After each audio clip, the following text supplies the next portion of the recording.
Here you go.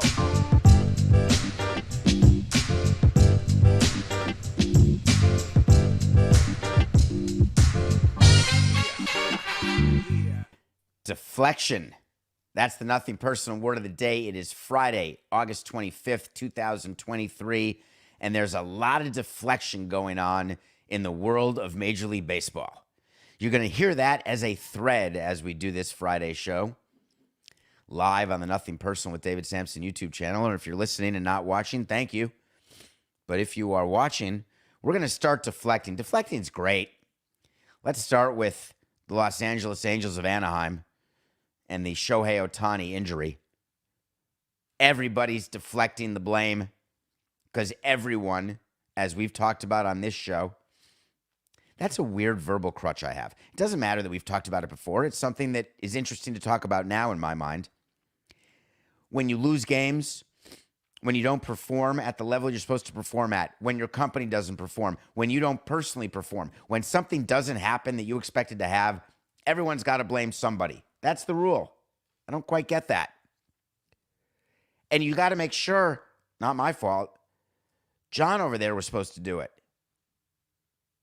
He didn't get it done. It's his fault. Who's to blame in the Shohei Ohtani situation? And the reason why it's being discussed is that he missed a start. He had arm fatigue, and that arm fatigue turned into a torn UCL. So what the Angels are doing properly, because they want to deflect the blame, he was fine. It was fatigue. He obviously must have torn it on a specific pitch in his last start, meaning the start that he came out after a couple innings, on Wednesday's start. That's got to be it. And if you don't believe that, the Angels had an alternative argument. Alternative arguments are when you say, hey, I did not go to Vegas. But if I did go to Vegas, I didn't gamble. That's an alternative argument when you're having an argument about gambling with your significant other.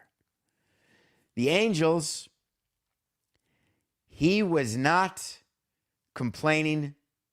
There was no reason for an MRI.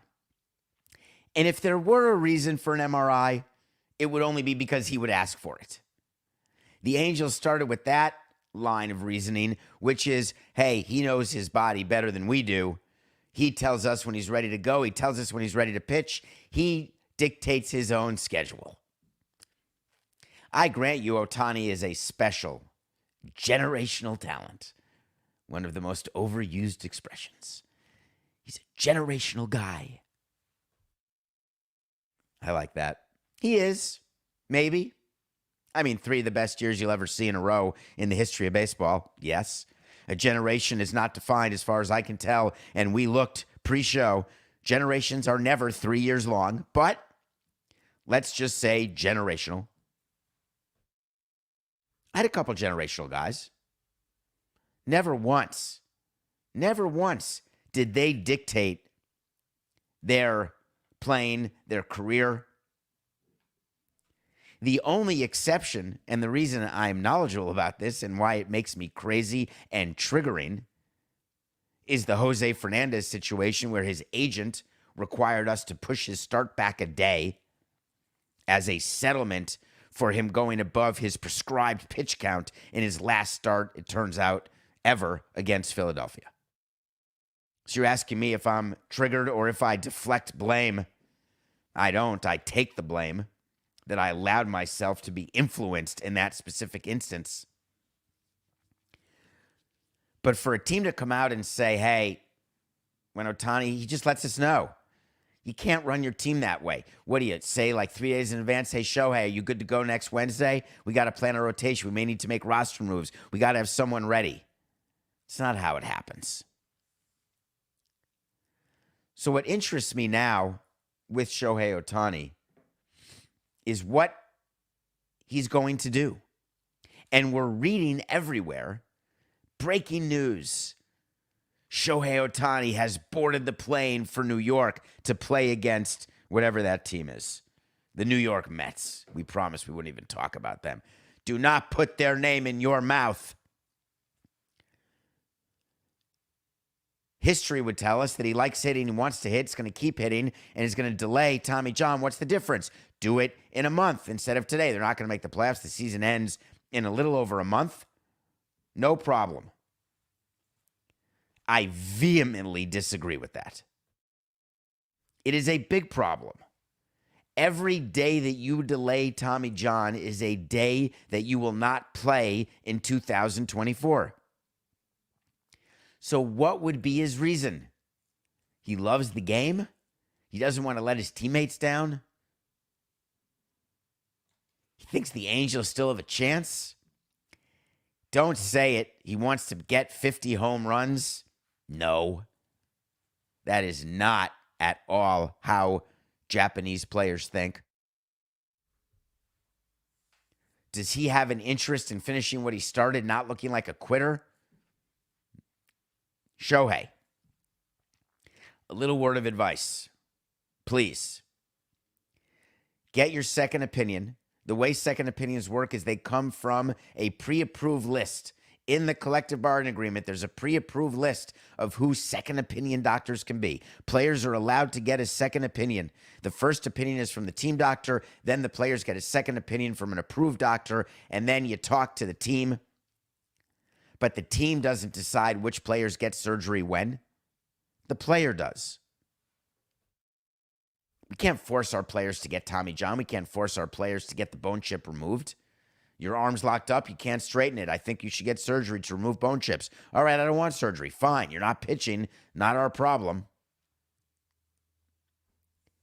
The issue is when a player's on a long-term deal and they choose not to have surgery. Instead, they choose the conservative route of let's rehab. We used to call it the Tanaka. The Tanaka is when you try to be healthy without surgery, and it works. That is rare. So we will sit and try to convince the player and the player agent that it's in the player's best interest to get this taken care of as quickly as possible because you don't want to be ineffective. You don't want to play hurt. Players have this thing, and I get it actually. They are under the mistaken impression that in a multiple choice test, leaving a question blank is worse than getting a question wrong. And in some exams that are standardized, which maybe you're not aware of anymore because you don't need to take standardized tests anymore for all of the 9.6% of you who are still taking standardized tests. There are some standardized tests where it's better to guess. You don't get penalized for getting it wrong. You get penalized for leaving it blank, so guess. The key is to know in advance what the rules are. In arbitration, teams will argue, this guy was on the DL 3 times. He is injury prone, and we ought to be comparing him to other such players who are injury prone. The fact is that players have the advantage in this regard because what really is looked at by arbitrators is when a player plays and is bad. Because then teams get to argue, look at this player. Here were his results. The player then says, but wait a minute, I was hurt. The arbitrator says, then why did you play? It is better to play well or not at all than to be a hero, play hurt, and play ineffectively. Shohei Ohtani is not eligible for arbitration anymore. He's still going to make his $30 million this year. He has 1 month left, 6 months at $5 million a month. He will make the $5 million for September, whether he plays an inning or not. Next year, he will be a free agent, whether he gets surgery now or not. If he wants to try to rehab and not get the surgery and get a second, third, fourth, fifth opinion, fine. You don't need to be doing anything that could in any way either delay or endanger your comeback. It makes no sense. So, of course, you've got doctors deflecting, you've got front offices, you've got players, agents. Hey, you can't get hurt more as a hitter when you need Tommy John. I've heard that before from the doctors. The theory there is that when something's ripped, it's ripped. When it's torn, it's torn. Your rotator cuff, your hamstring, it is true if your hamstring's totally torn off the bone, then running will not tear it more. But it certainly won't help you recover, will it? But with an arm, if you're not throwing and you're only hitting, and the act of swinging a bat does nothing to your elbow because of the way you hold the bat, the way you swing, you can't hurt it anymore. Let's pretend that that's true. That doesn't address my issue of the fact that it delays surgery and rehab and return. So under what scenario would Ohtani still be playing? There are no teams who will offer him more money next year because he plays the last month. There's no teams who will offer him less money if he plays the last month and plays badly, or less money if he plays the last month and well, or if he doesn't play the last month. I think those are all the scenarios. You either don't play or play, and if you play, you either play well or don't play well. You don't play and you get surgery. You don't play and you don't get surgery. Those are also scenarios. None of them will impact what Ohtani will make next year. All the front offices are now going to look at him as a hitter and figure out how to satisfy him as a player who may pitch one day, but not this day. We had to wait to see yesterday, and I don't remember whether we said it. It was in the document. We're repeating it today so there can be no doubt. Shohei Ohtani will have Tommy John surgery. Wait to see. Sometimes pitchers cannot come back from injuries at all. No matter what they do, they try and they work hard. I've seen it with shoulders. Shoulders are tougher than you think. I would argue, in my experience of practicing medicine without a law degree, 6/12/69. I would argue, practicing law without a medical degree, that shoulders are worse than elbows. There's other injuries that pitchers can have, and it's way more common with pitchers than with position players.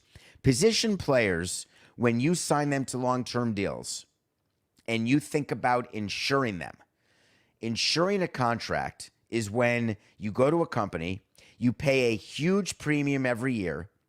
In order for that insurance company to pay you money, the player you're insuring has to miss an entire season, then you have to sue them, and then you have to hope that you get some sort of settlement. But if you don't pay the premium right on time, then you have no chance at all. I hated insuring players, rarely did it. It's called self-insuring, which is code word for not insuring at all. Self-insuring is when you say, hey, if he gets hurt, we'll just make it part of the payroll and we'll lower the on-team payroll. We'll lower the on-field payroll and we'll pay the player not to play. That's self-insuring. Stephe Strasburg will never pitch again in Major League Baseball. As a matter of fact, on June 5th of 2023, we're revisiting a wait to see, and we said that Stephe Strasburg will never pitch again in Major League Baseball. It didn't take long. Here we are on August 25th, and Stephe Strasburg has announced that he will be retiring. There's going to be a ceremony against the Dodgers sometime in September. Very exciting. The owners of the Nationals are going to take the field. They're going to put chairs on the field. They're going to present him with some sort of hospital gown, maybe. They're going to celebrate the 2019 World Series, celebrate the great career of Stephe Strasburg, 3-time All-Star, hip, hip, hooray. Number 1 overall pick, what was it, Coca? I'm going to guess like 2009, something like that. Number 1 overall, the can't-miss Boris guy. Stephe Strasburg is 35 years old. He's in the middle of a 7-year, $245 million contract that was signed before they could clean up the parade route in D.C. The Nats won the World Series. Strasburg was the MVP in October of 2019. Didn't occur to anybody that COVID would happen. Didn't occur to the Nationals that there was going to be a problem going forward. What occurred to the Nationals is, I love you, Scott. I want to sign your player. But wait a minute. They were cautioned by many people in the game. You know, Strasburg isn't healthy. He doesn't stay healthy. Why would you be giving him a 7-year contract right now? What would be possessing you to sign him for 7 years and $245 million? And the Nationals responded, we've got this. Don't you worry. We defer money. We may not invest it with Bernie Madoff and make money on our deferred money, but we invest it in our other businesses. We keep our cash flow available for other purposes, increasing payroll, covering losses, fighting with Angelos. But deferring money is our thing. Major League Baseball has a rule that they do not absolutely at all enforce. Thank God for the Nationals. You're supposed to fund all of your deferred comp, which would defeat the purpose of deferring comp. The rule is that if you're paying Stephen Strasburg $30 million a year, but the cash you're giving him is only $20, and then you're going to give him $10 million in 10 years, you have to take that money, that $10 million, and secrete it away in a separate account, a deferred comp account, so that the union knows that that player will not get screwed and become an unsecured creditor of a bankrupt entity. That's the risk when you take deferred comp from your job, is that when it's time to get paid, there will be no company to pay you, and you will have absolutely no recourse. A little trick that is done in sports and other business, so pay attention to this. Take a look at the entity that is signing the contract that you have. In baseball, we had an entity called Miami Marlins LP. It started off as Montreal Expos LP, ended up as Florida Marlins LP, and then Miami Marlins LP. The only entity in that was the franchise. No other assets. Put the franchise into bankruptcy, get online. Good luck. Hope you get paid. The union, recognizing this is a possibility, agreed that there should be some sort of account for deferred comp where you're allowed a certain amount, and after that, you have to prove it. And you're supposed to every year prove it. So here's what teams would do. Did you know that a balance sheet is a snapshot? Just picture this for 1 minute. Picture a traffic circle, and you're trying to show traffic patterns in the traffic circle, and you take a picture of the traffic circle at 5 o'clock on a Tuesday, and then you extrapolate that that's what it looks like at 2 a.m. on a Saturday. Of course not. 5 p.m. on a Tuesday, it's going to be a hell of a lot more crowded and full of cars going, hey kids, Big Ben Parliament. Hey kids, Big Ben Parliament. If you revisited that same circle at 2 a.m. on a weekend, people would be flying around there, no problem finding the exit. Balance sheets are the same thing. When you look at a balance sheet of a company or a business, it gives you an as of date. As of June 15th, 2023. That means that that is the statement of accounts on that particular day. Tomorrow, it's going to be different. The way teams deal with deferred comp is they have to show baseball an account with money in it on a particular day. So guess what teams do? Shh, don't tell anyone. Am I going to get in trouble, Coca? I mean, I want to be the GM of the Yankees, so I really feel as though I shouldn't say this, because what if I'm not going to be allowed anymore to be the GM of the Yankees?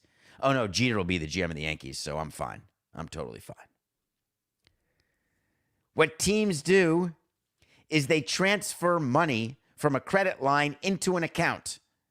They take a snapshot of that account showing all of the available money, and then they remove that money immediately and pay back the credit line, pay back the debt, or use the money elsewhere. Totally legal, not the spirit of the rule, but totally accepted. Sort of like the debt service rule.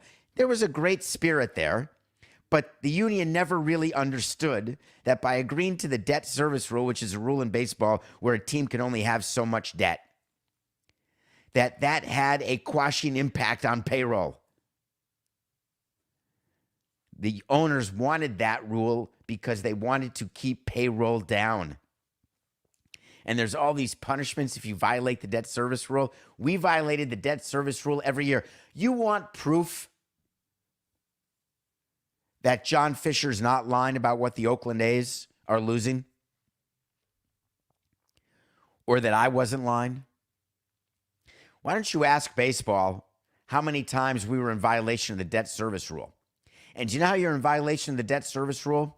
When you have more than the allowable amount of debt versus your amount of EBITDA. It's a multiple. Guess what happens when your EBITDA is negative? Just guess what happens. What's 2 times minus 2? For those of you who have math issues, it's minus 4. Minus 2 times a positive number, minus any number times a positive number, is a negative number. Which means when you have negative EBITDA, but you have positive debt, which means you have any debt at all, other than what's allowed, and they give you a floor of what you can have. If you have a new ballpark, you can have $50 million of debt. If you have a semi-new ballpark, you can have $25 million of debt. It's a little more like 100 versus 50 or something like that. All teams have more debt than that. We had a new ballpark. We had way more debt with that than that. We didn't have a new ballpark, and we still had way more debt than that. But if you have negative EBITDA, you're allowed exactly $0 of debt. Therefore, you are in violation of the debt service rule, and the punishment is anywhere from losing your franchise to not being allowed to go to owners' meetings. Guess what our punishments were every year for being in violation of the debt service rule? We had to have a meeting with the CFO of baseball and explain, quote, our path to compliance. This is what we're going to do to not be in violation of the debt service rule. And they'd say, great, thank you, see you later. And this is not me criticizing the commissioner or the commissioner's office. I'm really not criticizing the union either. I'm just trying to explain what's happening. Stephe Strasburg has deferred money coming to him. He has regular money coming to him. And for those of you who are wondering, when you retire, you're not really retiring. Stephe Strasburg is not giving up one penny. Not one. Insurance isn't covering it. The Nationals are. So when you look at the Nationals payroll next year, guess who's getting paid $26.6 million? Stephe Strasburg. Guess what else? There's deferred money because his actual salary is $35 million. So not only are the Nationals paying Strasburg $26 million over 6 months next year for him not to play, but they're also taking $11 million or $10 million and paying it out in a couple of years when in theory there'll be a new owner. Now we're getting technical again, but when the new owner buys the team in Washington, you can bet your bippy that they are not paying Stephe Strasburg's deferred money. It will be a purchase price adjustment as sure as the clouds outside my window. Okay. I'm sufficiently worked up, Coca. Let's take a break. When we come back, we are going to review a movie about a father and son relationship. And then we're going to talk about what's going on with the White Sox, because if you thought just firing Kenny Williams and Rick Hahn was all that's going on, you're missing a few other things. We'll be right back.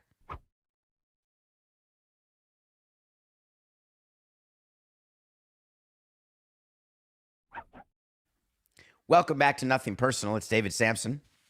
Matthew Koch and I are here every Monday to Friday, 8 to 8:45 a.m. live. Please subscribe to our YouTube channel. Go on our website, davidsamsonpodcast.com. We have merch available. We have shows available. We are trying to find a way. And if you know how to do this, then please contact the people who operate our website. We're trying to get the document on the website that has every way to see every Nothing Personal pick of the day, every movie that we've reviewed. You would think that we're asking to solve the Middle East peace process. So I do watch a movie every day. I did something last night, Coca, that I am hesitant to admit. I'm training for this challenge, September 22nd to 24th, 4 miles every 4 hours for 48 hours. It's a challenge of exhaustion, physical exertion, and it requires mental strength. I'm a little out of shape right now. I've not been training the way I should. But last night, I trained for the exhaustion part. So I purposefully stayed up till 5 o'clock this morning, and then had the alarm set for 6:40 this morning to get up and do the show, or get up and run. In this case, it was to get up and do the show. And I must tell you, Coca, I'm going to need a little work. It's not that I'm so tired, because I can do the show, and I'm actually not even slurring my words. On the other hand, when the alarm went off, and I was just in the middle of a dream, there was zero chance that I wanted to run 4 miles. And I mean zero. The movie I watched maybe 2 days ago was called Like Harvey, Like Son. Like Harvey, Like Son is a documentary about a son who ran the Appalachian Trail and was going for the world record, covering the entire thousands of miles of the Appalachian Trail in 45 days or fewer. And his father served as the principal crew member. The Appalachian Trail, there's no Ritz-Carlton on the way. There's not even a Holiday Inn Express. You need a crew vehicle, you sleep in a tent, you cook food on a stove, you meet fascinating people. And the movie is about the journey of this son trying to get this record, and what happens with his relationship with his father and the closeness they feel. And the emotional part about it is that it is so rare, and I don't mean doing the Appalachian Trail. The rare part is having an opportunity to do something with your father, or for a father to be able to do something with his child. That will be an experience that will bond them in a way that fatherhood does not. It requires a moment, an experience. What you try to do is build on smaller experiences and hope that they add up. Hope that your child recognizes your attempt, your balance, your work-life balance, your work-fatherhood balance, even when you suck at it. Hope that your son and children understand why you made the decisions you made, and then hope that there'll be times when there's a chance for an experience. My son, who is a junior in college, he is doing the 4-4-48 challenge to raise money for Parkinson's in September. He's doing it with me. There's a group of us doing it, and I'm so thankful that he's doing it, and I'm so excited for that experience, for that memory. And maybe one day we will do the Appalachian Trail together. If you're looking to be inspired by a physical and mental feat that will make my 4-4-48 or running 7 marathons in 7 days on 7 continents, if you're looking for something that is far more difficult, go run the Appalachian Trail. And I'm not trying to poo-poo or deflect any of the pride I have for doing the things I've done off the field that anyone could do. It just takes insanity and never quitting. Go watch Like Harvey, Like Son. If you have a child or you have a parent, and I believe Coca told me pre-show that if I say that, the subset of people who either have a child or a parent, we just did an audience engagement survey, and 100% of the Nothing Personal audience either has a child or a parent or both. Then please go watch this movie. All right, let's talk about the White Sox. I read something yesterday that is not true. They're saying it's true, and I want to tell you how untrue it is. And I am not here to criticize the White Sox Talk podcast. I'm not here to criticize Ryan McGuffey. I'm not here to criticize anybody who does their job and is good at their job. I'm only here to tell you how things work because I've done them. Kenny Williams was involved in every decision made on the baseball side in Chicago. Can we please be clear about that? No matter him saying he stepped back in 2012, 2013, Rick Hahn was promoted. You think Kenny Williams opened up the newspaper or waited for a tweet or he waited for the transactions page? Oh, he traded that guy? Didn't know. It's absolutely absurd. There is a report that Kenny Williams specifically made that trade with the Marlins that just happened at the deadline, where the hamburger guy, the third baseman, great guy, great in the clubhouse, great addition to the fish, power, doesn't hit for average, great addition. Jake Burger. Is it Jake? I'm completely blanking. Maybe this is because I didn't sleep. The Marlins traded a guy named Jake, but what is Burger's first name? Coke, if you have it, I'll take it. If you don't have it, don't worry about it. What came out yesterday is that it is Jake. So Jake was traded for Jake. That's funny. Jake for Jake. No, I know that's why, but you still could have told me, Coca, that I was right instead of staying silent. Am I supposed to think that your silence is acquiescence or agreement that what I'm saying is right? I still wouldn't mind hearing, hey, it's Jake. So Jake Burger for Jake Eder, top prospect for the Marlins. Comes out yesterday that Kenny Williams made that trade because the arrangement Kenny Williams had with Rick Hahn, this is so good, it's so good, that Kenny Williams had the authority to make trades with only 2 of the other 29 teams, and the Marlins are one of them. I can't tell you that we have come across a better example of horse hockey since we started this program. Kenny Williams? Oh, we're talking to the Orioles. Oh, let me check my list. Hold on.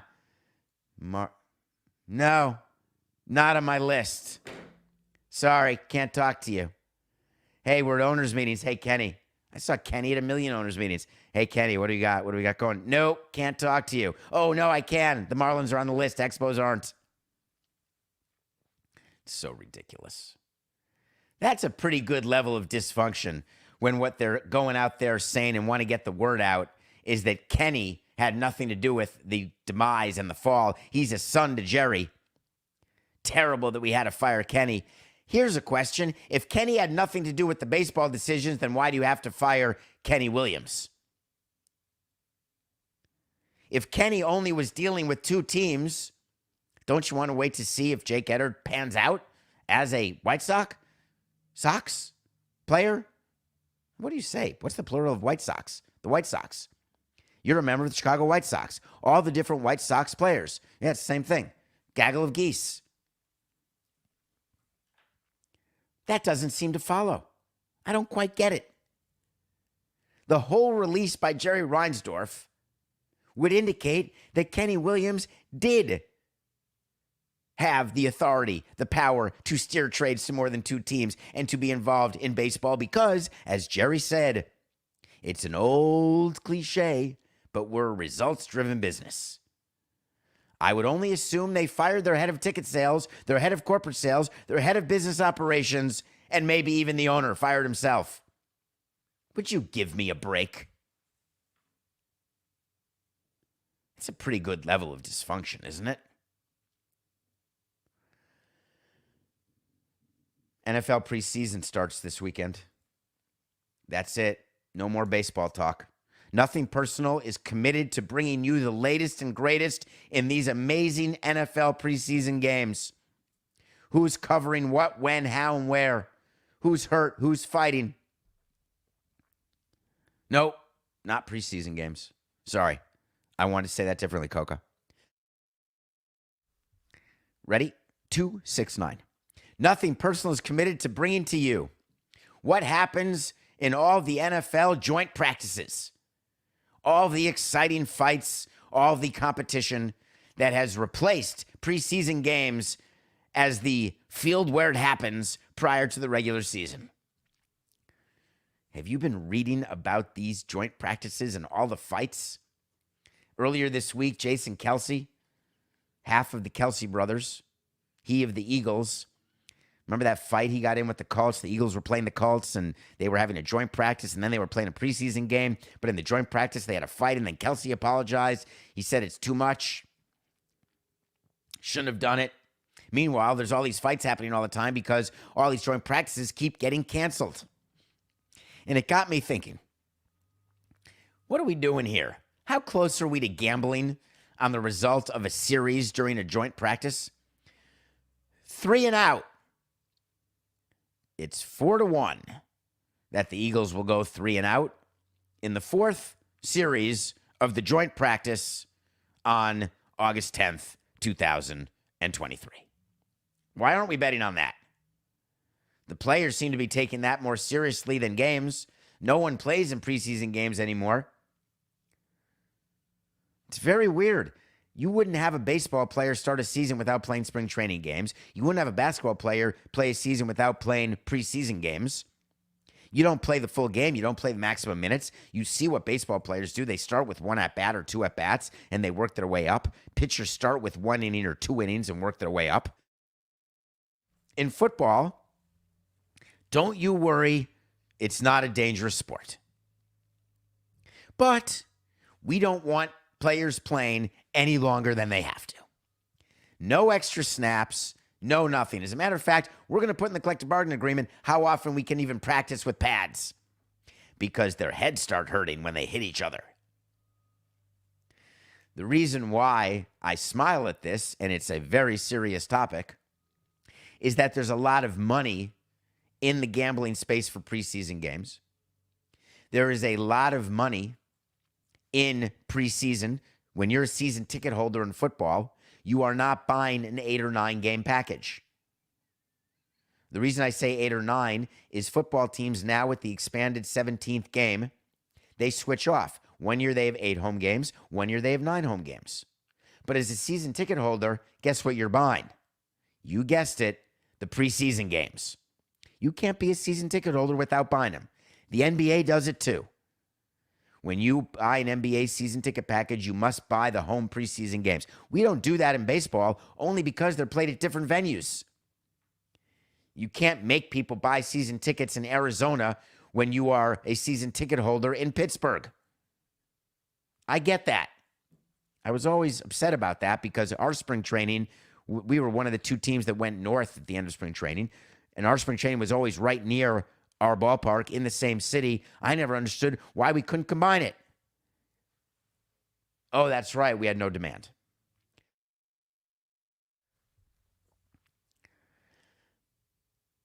In my opinion, Roger Goodell needs to figure out going forward what they're going to do with preseason. It becomes newsworthy when a player is playing a preseason game. Aaron Rodgers is playing this weekend.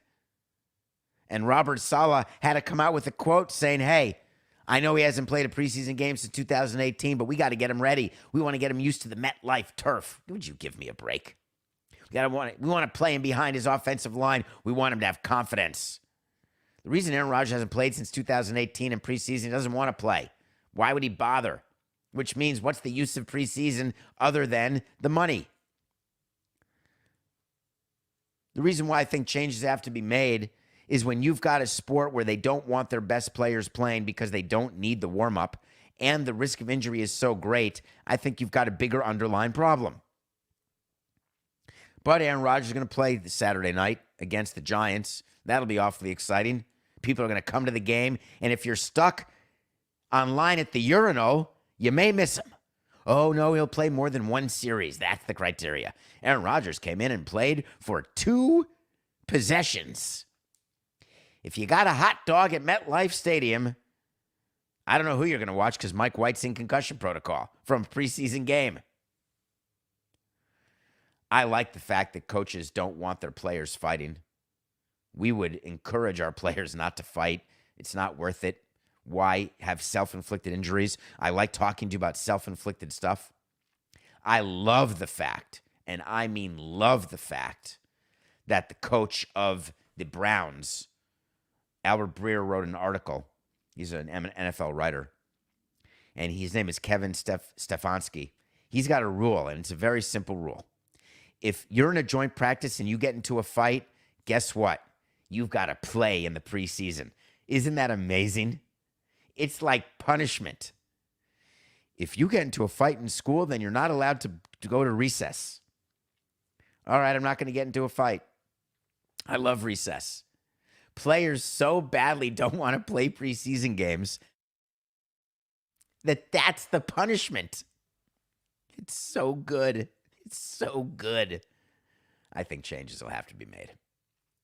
Nothing personal pick of the day. Did you watch the Twins beat the Rangers last night? So we are back to 116 and 116. 232 games in, and I can't tell you if I'm up or down other than down.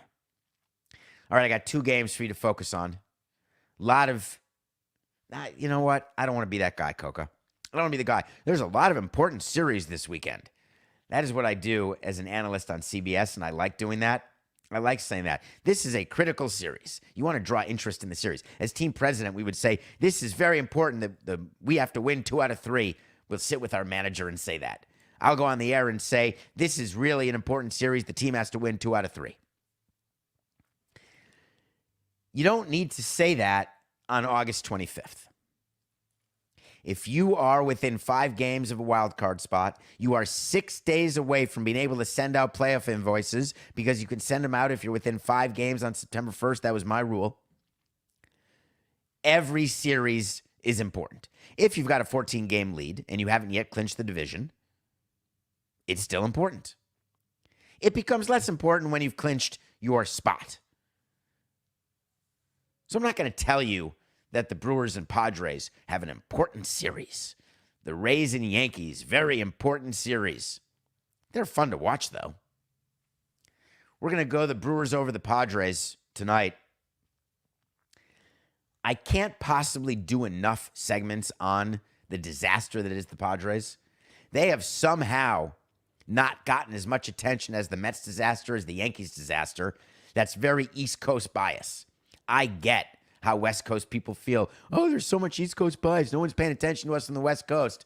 Oh, my God, thank God there's East Coast bias. Who would want to pay attention to what's going on with the Padres? Please talk about the Yankees and Mets. The Padres are an unmitigated disaster. Meanwhile, the Brew Crew is going to win the division. Hell yeah. Let's go, Milwaukee. Saturday. Anytime I can take Tyler Glasnow, I'm taking him. Tyler Glasnow is an example of a pitcher who had Tommy John. Hi, I'm David Samson. All right, I'm clear. 1 minute to go in the weekend. Can you imagine if I had the big one right now? Right now. We're about to be done with the show, and I've got to do the test. Hi, I'm David Samson. Tongue out, smiling, good. Shiny, happy people. Tyler Glasnow was one of the examples who had the contract when he was having Tommy John. A little money now, a lot of money later. Take a year of his free agency away. He's happy. The team's happy. It's all good. Glasnow's back. He, ironically, is through Tommy John as opposed to the other 10 pitchers on the Rays who are not. And the Rays are playing the Yankees, who broke their 9-game losing streak 2 days ago, and they were going to make their run to the playoffs, and then they lost the series to the Nationals. We are taking the Rays over the Yankees on Saturday. I'm sorry, New Yorkers. Not sorry. Hey, you're a day closer to Jeter. Look at the bright side. Have a great weekend. Thank you for your time every day. And I mean that. I mean everything I say. I appreciate you, and I appreciate your loyalty. It's just business. This is nothing personal.